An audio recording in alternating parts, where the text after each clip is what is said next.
Okay, everybody, welcome back to Gut Check Time. I'm your host.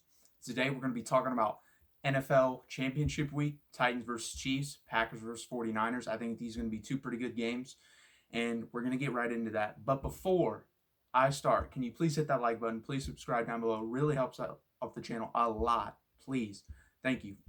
Titans versus Chiefs, 6 seed versus 2 seed. No one thought the Titans would be here. Everyone thought the Chiefs would be here. They were my preseason Super Bowl pick for the AFC. They're still alive. That kind of gives you a little bit of a guess of who I'm probably going to choose in this game, but let's run it down. Derrick Henry has been an absolute monster his last 8 games.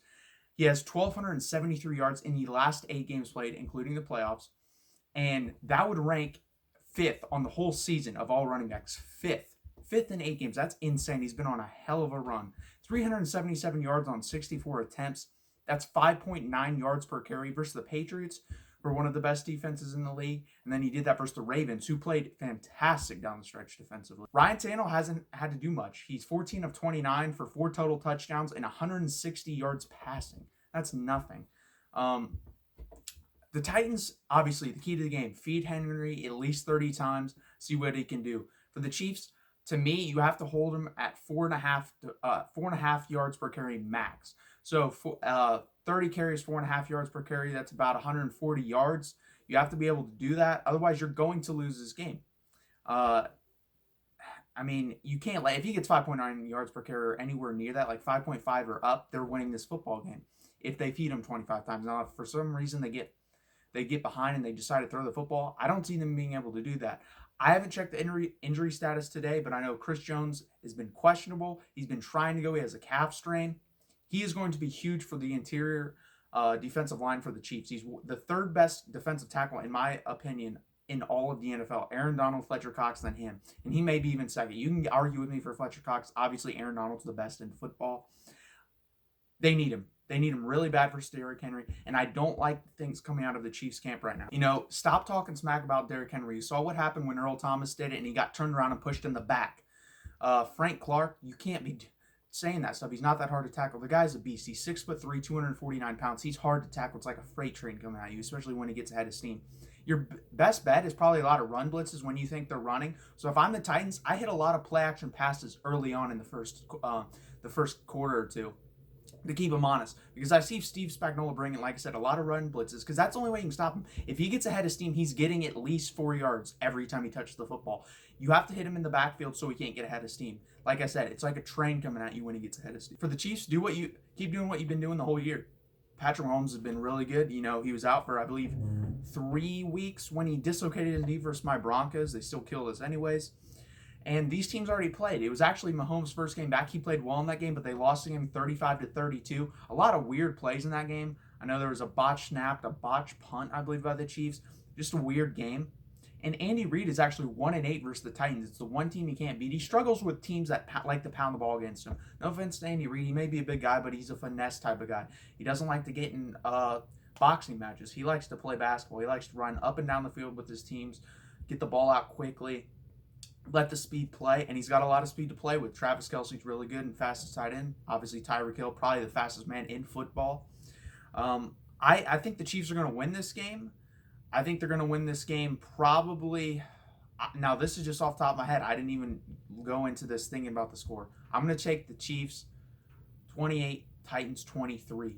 So that'd give you 56 points. Go over the 46.5 points that the line set out, and take the Titans +7, but I'm taking the Chiefs. And by the way, I went 4-4 my gambling picks, so did a little bit better last week, and 2-2 straight up. Next up, NFC Championship game at 6:40. 2 seed Packers, 1 seed 49ers, Santa Clara, California. 49ers won last week 27-10 versus the Vikings. They had 6 sacks, and once Ahkello Witherspoon, their second corner behind Richard Sherman, came out of the game, and they replaced him with Emmanuel Mosley, they didn't give up a touchdown the rest of the game. Ahkello Witherspoon's been struggling badly, and really he's the only weakness on that side of the ball for the 49ers. So when Emmanuel Mosley came in, they played spectacular, only gave up 3 points the rest of the way. And Kirk Cousins, their play calling was terrible in that game. It was run, long third down pass, run, long third down pass. And people were criticizing the Browns for the hire. If he calls plays like that, yeah, it's a terrible hire. Kevin Stefanski, the OC for the Vikings, now the head coach of the Browns. But the thing is, I don't look at just one game. I look at the track record. I think he's going to work out. I think he's going to be at least a decent head coach. I don't know if he can lead you to a Super Bowl, but I think he can lead you to the playoffs. Anyways, Packers obviously beat the Seahawks in a really tight, really good game, 28-23. That game could have gone either way, and I wouldn't have been shocked by it.